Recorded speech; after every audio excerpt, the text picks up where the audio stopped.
This is the award-winning Lee Pitts Live. Brought to you by Lee Health. Southwest Florida, welcome back to the NDoubleACP 2017 Gala here in Lee County. And it has been a spectacular event. All types of dignitaries have come out. Certainly they've come by here at the Lee Pitts Live set. And one of the great organizations in one of the Southwest, not one of the #1 higher education institution in Southwest Florida, Florida Gulf Coast University. Many of you know that back in the 90s when they first launched the Florida Gulf Coast University, the ceremony, Lee Pitts Live, was there, covering the launching of the new university and the groundbreaking ceremony. I've seen various presidents come over the years, and I've interviewed them all. But I don't think any are as fine as the new president that they have, who's a lifetime member of the NAACP. We'll get to that. Let's welcome here my good friend already. He said just call him Mike, but let's go Dr. Mike Martin. Welcome to Lee Pitts Live. Thank you very much. Great to be here, Lee. This is a great event and a real honor. It's a thrill for me to get the opportunity to talk to you. Already I've been watching you from afar, and I've noticed how you have that personal touch already in the community.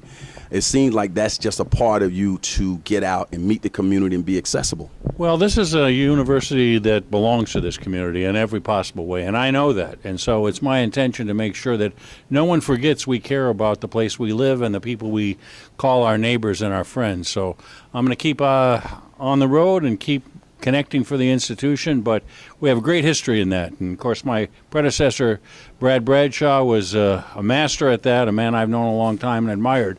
So I'm trying to keep the same pace he did. That's great. I want you to know here on television that I'm so thankful for the many years that Lee Pitts Live has been involved with Florida Gulf Coast University. In fact, if it wasn't for Florida Gulf Coast University, I don't think Lee Pitts Live would have been as successful as what you've heard. And I've interviewed a lot of your professors over the years, come over and lectured from time to time. And I noticed that you were in the diversity class at Dr. Peter Denuy's class. I've always enjoyed going over there being a lecturer. Tell us the kind of message you tried to get there as a president of that fine university. Well, my central message was this: great universities cannot be great if they don't embrace diversity in all of its forms. And so I wanted the students to understand that I certainly understand how important it is. And I wanted them to join me in helping me find ways to continue to build on that commitment. So it was great to interact with the kids. It was great to interact with Peter. And it's great to kind of feel the texture of the place and let them know what matters. At least certainly what matters to me.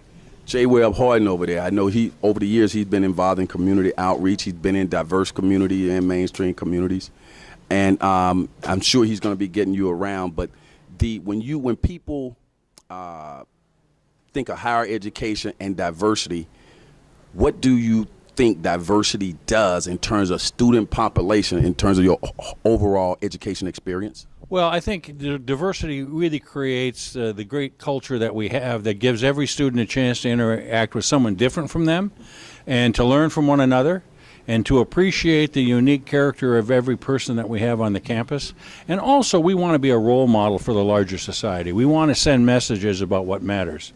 And so we celebrate differences, not similarities, and we celebrate the fact that we are a university that cuts across races, genders, ethnicities, perspectives, politics, socioeconomic background. And that's what makes it a university and not a biversity or a monoversity or whatever else. So I'm very much committed to that because I believed it all my life. You may know I come from a family where my children are both Asian.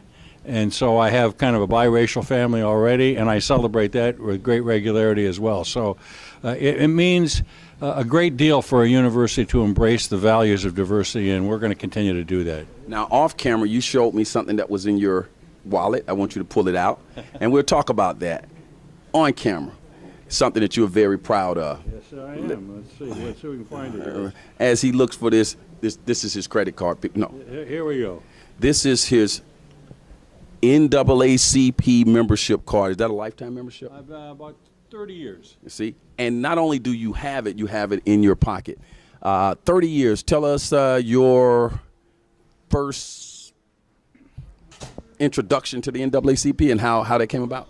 Well, I was an administrator, just begun my administrative career years ago, and I thought it was important that I send messages to people by not only what I say, but what I do.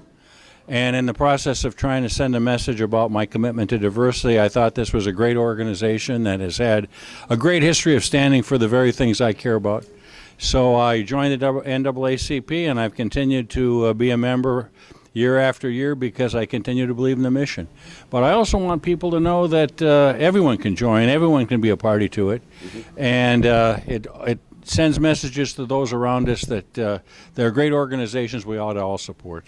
Talk about you at the head, sitting down the message, establishing the culture at Florida Gulf Coast University, sitting there with your primary leaders on your faculty, your advisors.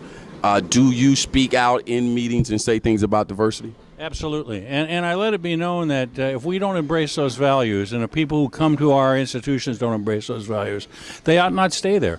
We're a place that's going to continue to cling to certain things that matter.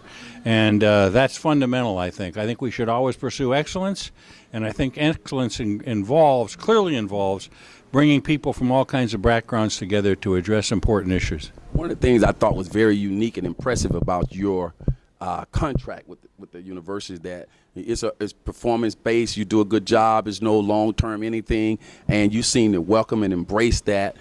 Tell us about that thought process. Well, I'm late in my career, and I decided that this is the best way to go. I was perfectly happy with a contract based on performance, an annual contract, so that I can do as I choose, do what I believe in. If the board at any point disagrees, we can walk away, but I'm going to continue to do what I think is in the best interest of our students and our community, and it kind of frees one from having to worry about next year, because I can handle next year.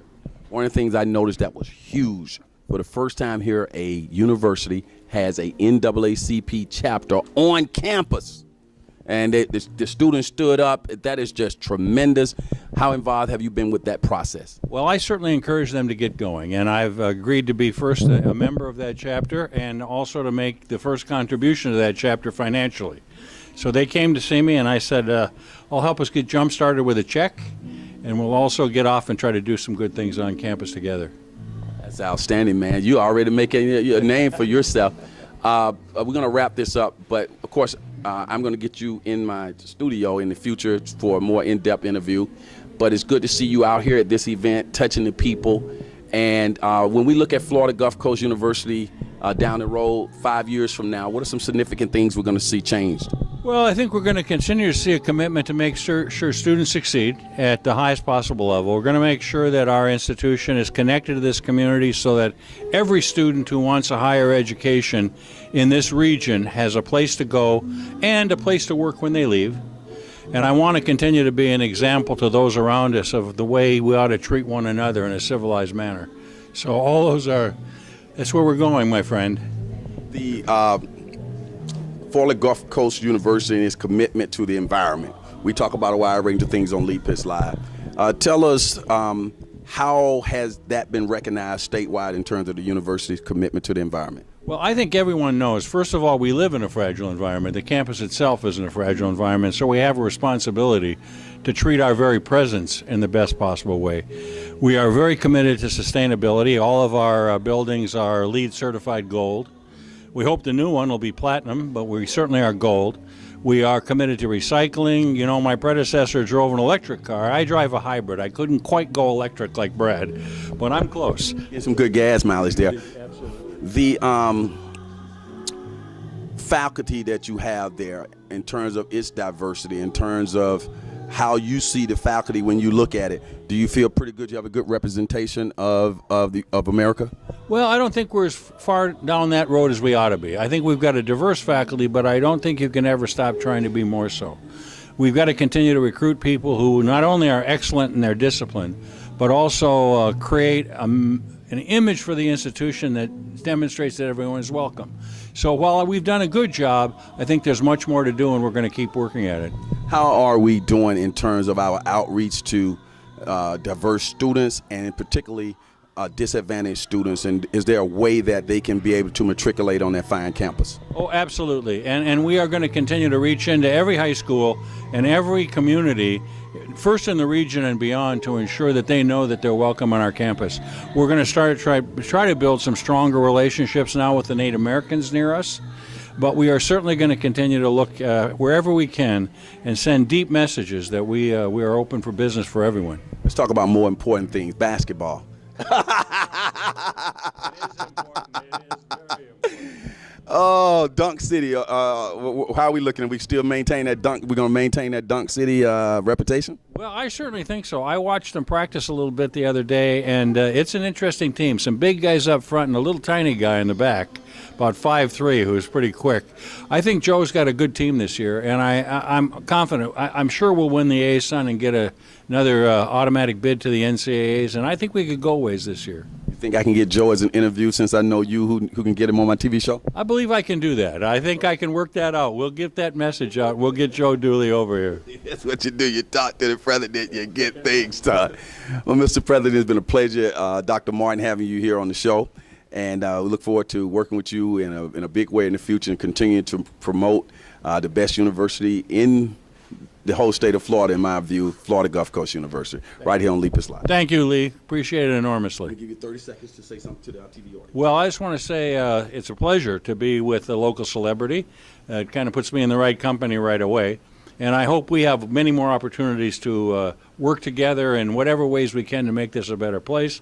But everybody know Florida Gulf Coast University is your university, and we expect you to take all advantage you can of it, because that's what we want to do for the community and for our students. I already see this guy right now as one of our nominees for the Educator of the Year. We'll be tracking him for 2018. We'll be right back.